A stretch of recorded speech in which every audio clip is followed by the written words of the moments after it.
Yo YouTube, j'espère que vous allez bien. Alors là, on va se retrouver pour un vlog un peu particulier. Le chien des voisins qui me gueule dessus. Laisse-moi faire mon intro. Bon, je me casse. Je vais faire mon intro devant la maison. Je vais pas avoir le choix. Je me retrouve perdu dans la campagne thaïlandaise pendant quelques jours parce que c'est le nouvel an chinois. En Thaïlande, le nouvel an chinois est beaucoup fêté. Donc je suis chez la famille de ma copine dans une toute petite ville en pleine campagne.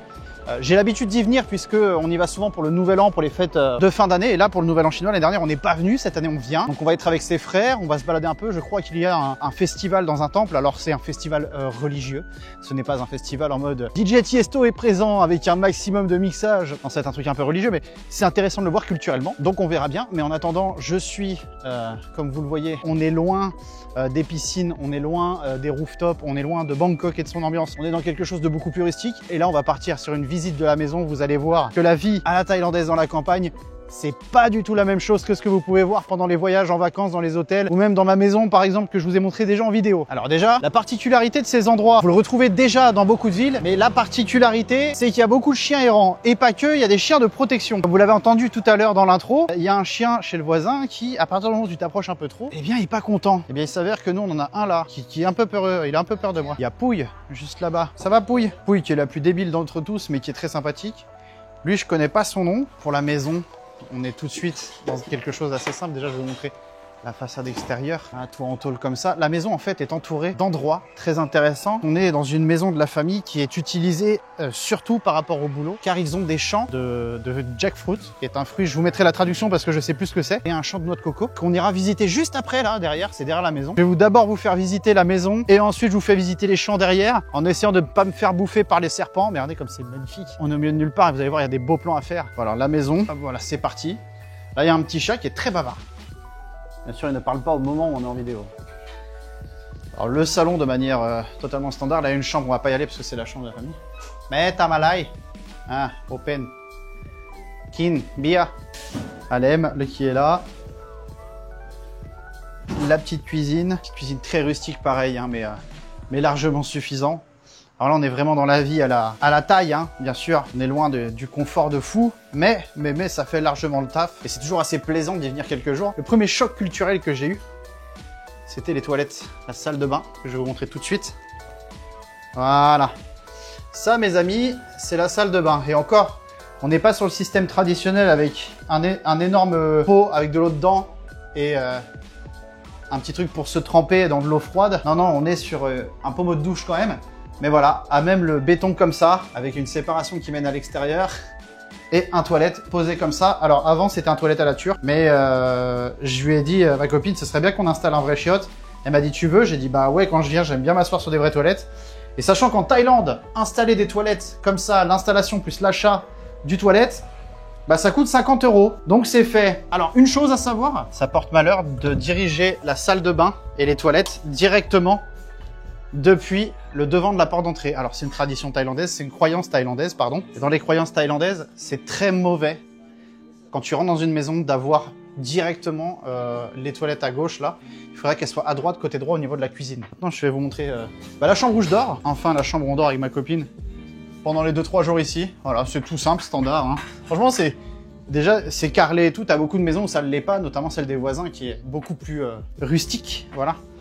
Là, on a quand même des trucs modernes. Avant, il n'y avait pas de parquet ici. Avant, c'était que du béton. Son frère, un des deux frères de ma copine qui est dehors, là, a posé du parquet. Enfin, voilà.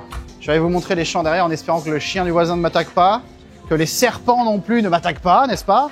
Oui, parce que c'est envahi d'énormes animaux ici. Alors, ma copine m'a dit, ouais, on cuit le poulet là-dedans pour économiser du gaz. C'est totalement normal, c'est totalement intelligent de faire ça au charbon. C'est cohérent. J'apprécie le truc. Donc là, ce que vous voyez autour, ces espèces de petits arbres là, ce sont des fruitiers qui font cette espèce d'énorme fruit qui ressemble à du durian mais qui n'en est pas, le jackfruit. Alors comme je vous disais tout à l'heure, je vous ferai la traduction, c'est extrêmement lourd, les plus gros peuvent peser jusqu'à une trentaine de kilos me semble-t-il. Quand ça doit être ça les... Alors vous en avez des verts, vous en avez des marrons, peut-être que les marrons sont morts finalement avant même d'avoir grandi, mais voilà, vous voyez comment c'est. Ça commence petit comme ça et ça finit balèze comme ça. Alors moi, je trouve pas ça extrêmement bon. Il y en a qui aiment beaucoup, les Thaïlandais aiment beaucoup, même si c'est pas le fruit le plus consommé en Thaïlande. Vous l'entendez sans doute pas au micro, mais on entend la mosquée au loin, car oui, il y a une mosquée à côté. Même si le pays thaïlandais est à énorme dominance bouddhiste, religieusement parlant, l'islam est là entre 7 et 10% de la population thaï. Peut-être que je me trompe un peu sur les chiffres, mais me semble-t-il, hein, quand je l'ai lu il y a quelques mois de ça, que c'était 7 à 10%, suivant les endroits, surtout dans le sud de la Thaïlande, ça c'est sûr. Maintenant le pourcentage, j'ai un doute, mais il me semble que c'était à peu près 7%. Tout ce qui est derrière là, ici, ça appartient à la famille, enfin à la maman de ma copine, qui s'occupe du coup, pour le coup, de récolter, du moins de s'occuper d'entretenir et de temps en temps d'en couper et de les récupérer. Des jackfruit et des noix de coco, des chargés sur un scooter un peu en mode sidecar si vous voulez pour mettre du stock, les ramener à l'entrée de la maison, les peser, une fois que c'est fait, les mettre dans les grands 4x4 que vous avez vus dans les plans précédents pour pouvoir les envoyer dans des villes plus grandes et les revendre. Et là-bas on voit un paysan labourer le champ à la main ou couper avec une faucille, je sais pas ce qu'il fait mais c'est exceptionnel. Je pense qu'il coupe un peu à la fausse. Fausse ou faucille, reprenez-moi. Hein. J'en profite avec cette vidéo pour tester mon nouveau matériel. Je suis passé sur un iPhone 16 Pro pour les vidéos. Pour l'instant, il me sert uniquement pour les vidéos. Il me servira pour le reste plus tard. Et je suis passé sur un iPhone 16 Pro et j'ai fait enfin l'effort, comme vous me l'avez demandé, d'acheter un microphone, donc un DJI mic, un micro DJI. Donc là, on a investi. Là, il y a eu plus de 1300 € de matos investi, ne serait-ce que pour reprendre les vidéos YouTube. Pour le coup, on a investi un minimum, alors que j'aurais pu être beaucoup plus intelligent, investir dans une caméra, ça m'aurait coûté moins cher, mais je voulais joindre l'utile à l'agréable et le téléphone me servira aussi pour autre chose. Donc, je chante quoi ça? Potentiellement, je dirais ananas. Oui, c'est des ananas. Let's go. Et pas besoin d'avoir le chat qui m'apprend la vie. Regardez, j'en vois un là. Ce sont bien des ananas. Dites-moi en commentaire, tiens, justement, question intéressante, j'étais en train de me faire moi-même la réflexion. Dites-moi dans les commentaires si vous êtes plus dans un style à avoir ce mode de vie-là. Donc campagne dans un pays assez tropical comme la Thaïlande, avec la chaleur, les animaux sauvages qui vont avec, mais aussi le calme plat, le bonheur d'avoir une marche le soir. Bon, avant qu'il fasse nuit quand même, mais d'avoir une marche de nuit, de soirée qui est extrêmement reposante. Ou vous êtes plutôt ville active avec des bars dans tous les sens, une vie de nuit, on va dire un monde de la nuit actif. Vous êtes plutôt l'option campagne, tranquillité, ou l'option festivité. Du coup, dites-moi dans les commentaires, ça m'intéresse. Moi, je sais toujours pas où me foutre sur les deux. Honnêtement, je pense que l'option tranquillité, campagne, ça me va quelques jours. Après, j'ai ce besoin quand même de pouvoir manger à l'heure que je veux, de ne pas dépendre du soleil. L'option ville, pour l'instant, est toujours un petit peu ma priorité. Je pense qu'un jour, hein, dans ma vie, je serai plus porté vers le second choix quand je vois ça. Quand je me dis que là, on se pose en terrasse, on met la musique, ça emmerde personne, même si c'est fort. Je me demande vraiment s'il n'y a pas un jour, dans quelques années, où je vais switch, je vais migrer. Allez, j'espère que ce moment vous a plu, je vous retrouve plus tard. Ok, donc là on va manger. On se retrouve après la visite de la maison. Madame a ramené à manger. Chai. Tam krapot. Tam krapot. What is inside? Corn, maïs, tomato. Ça c'est de la viande, du porc.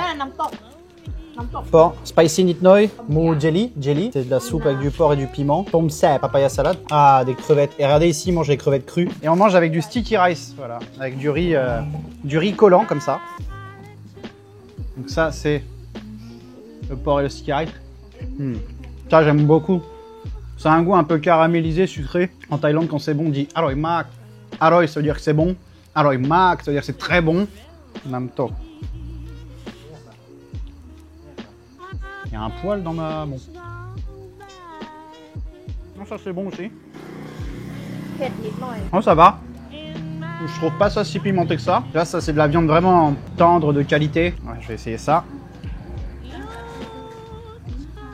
Ok, ça c'est un petit peu piquant. J'essaie de manger un petit bout de viande dans la soupe là.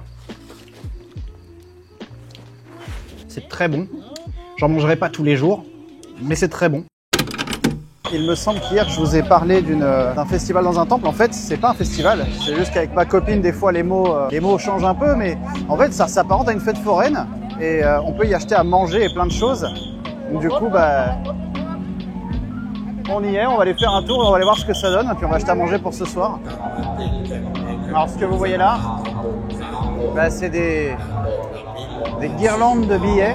Alors des billets de 50 centimes d'euros, hein, l'équivalent, et de 2,50 €, parce que c'est des billets de 20 et de 100. Vous avez des billets de 50 qui se glissent aussi, ça fait un peu plus d'1 €. Can I put the money for this? For give to the temple? Ok, donc ça reste des offrandes au temple, mais de manière assez originale. On va aller devant et on va se mettre devant pour voir. Ça, c'est des couteaux du temple. Je sais pas ce que c'est. Je pense qu'ils sont à vendre. C'est magnifique.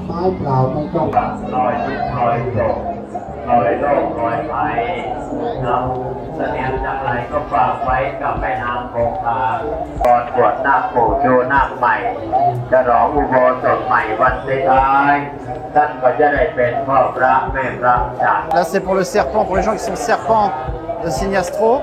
Ils plantent dans cet arbre-là.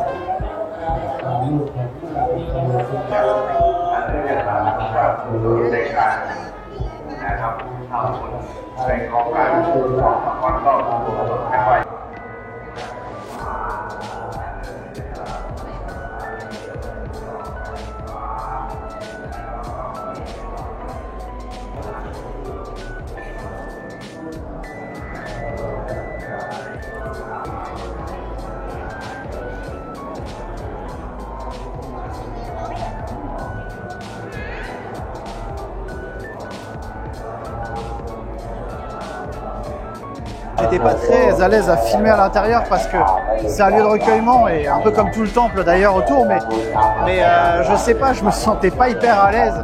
Les gens étaient en train de prier et je voulais pas déranger non plus.